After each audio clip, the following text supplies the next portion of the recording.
One rainy morning, Chirpy the baby chick looked outside the window.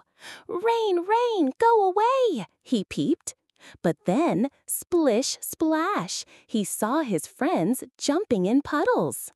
Chirpy wore his yellow raincoat and ran outside.